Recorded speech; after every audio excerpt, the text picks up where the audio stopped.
Welcome, it's Domain Day from CheapWineFinder.com coming at you with another wine review like we always do. And we got an inexpensive Cabernet Sauvignon from Trader Joe's. What's the name of it? Let me grab the bottle. It's the Paso Dragon Cabernet Sauvignon 2020. The Paso Dragon, there is a artistic interpretation on the label of there's a lake, and it's shaped like a dragon, and it actually is.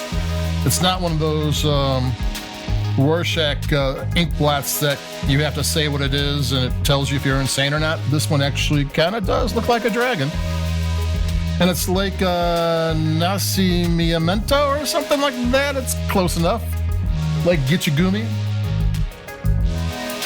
And let's see what I found out about it. Oh, I found a website of a company that exports California and Washington wines, and this wine was on there. This Trader Joe's exclusive in the U.S. is being sold elsewhere.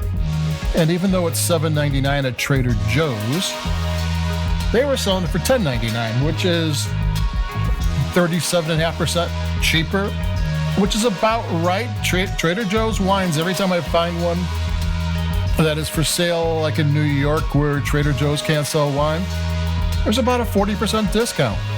So this wine kind of brings that tradition along. It's, if you think a $7.99 Cabernet is too cheap, well, how about a $10.99 Cabernet?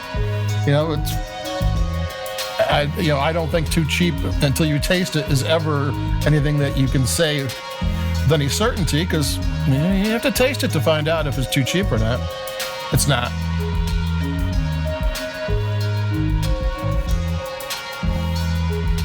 I did a trademark search because that's me.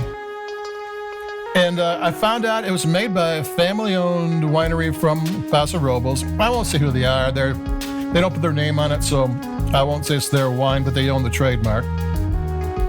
And they're family-owned. They make organic and sustainably farmed wines in Paso Robles. They make estate wines. I don't think this is an estate wine. They think they got the grapes from neighboring vineyards. But that's perfectly fine. And actually, I checked their website, and they don't sell a Cabernet Sauvignon. They have one wine that's kind of a blend. I'm sure they grow it, but they don't sell it. So this isn't like one of their wines, you would say, but they own the trademark. Some part of them was involved. So it's, this is a $8 Paso Robles Cabernet Sauvignon from a family-owned winery. Yeah, so far so good, right? And what else? Let's see. It's 6 months in oak, French and American oak. I'm going to take my second sip. It's smooth. It's flavorful.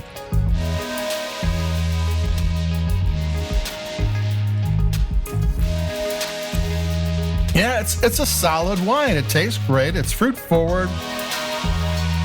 It's got some mocha flavors. It's got some, maybe at the tail end, some caramel flavors and just a little bit below chocolate. It's got some blackberry. It's got some raspberry and cranberry, a little bit of cream. It doesn't have depth. It doesn't have doesn't transition all that much, but it tastes really nice. It's a nice $8 wine. You really can't complain too much about it at all, and why would you complain about a wine that tastes good? It doesn't make any sense. So there you go. This is a wine, and I think we first tasted, this is a 2020 vintage, and we first tried out the 2018 vintage and liked it. And there's not that many new Trader Joe's wines coming on the market, so anytime you see one, we grab it. I mean, the COVID and the transportation lag has got all the wine shops messed up. So when we find something new, we're kind of excited about it, which is why I'm going to talk about what we're going to do next. Because I was in Aldi, and I actually haven't purchased the wine yet, but they have a $14.99 Paso Robles Cabernet Sauvignon. Deja vu, right? We just did this one, and normally I wouldn't do another same wine, but this is $14.99 from Aldi. And we learned a couple of things last month in December about some Trader Joe's wines that were actually wines that were restaurant wines, because there are wines that are made for a specific market, boutique hand-sell wine shops, restaurants. I mean, you can usually buy these in wine shops too, but they're made for a specific market. And most of it's supposed to go that way. And in the COVID and the 2020 and 2021, those wines didn't sell. So they got to go somewhere. So when I saw a $15 cab from Aldi, I'm like, what's up with Aldi? Are they trying to raise their prices? And I went, wait a minute, this might be something interesting, because I think it's a single vineyard wine. So I'm going to have to do some research on it and look it up. So in a few days, by the middle to the end of the week, we'll be talking to you about that. Because this is the time to look for that. There's a bunch of wines that didn't get sold last year, and the new vintages are coming out, and they got to go somewhere. And if we can pick out the best of them, that's great for cheap wine finders like us. So there you go. I spent most of the time talking about the next wine. They did this wine, but that's fair. And keep it cheap, like us where you like your podcast, if you will. We'd always appreciate it. Stay safe, stay warm, and stay healthy. And we'll be talking to you in a few days. So adios, and keep it cheap. Bye-bye.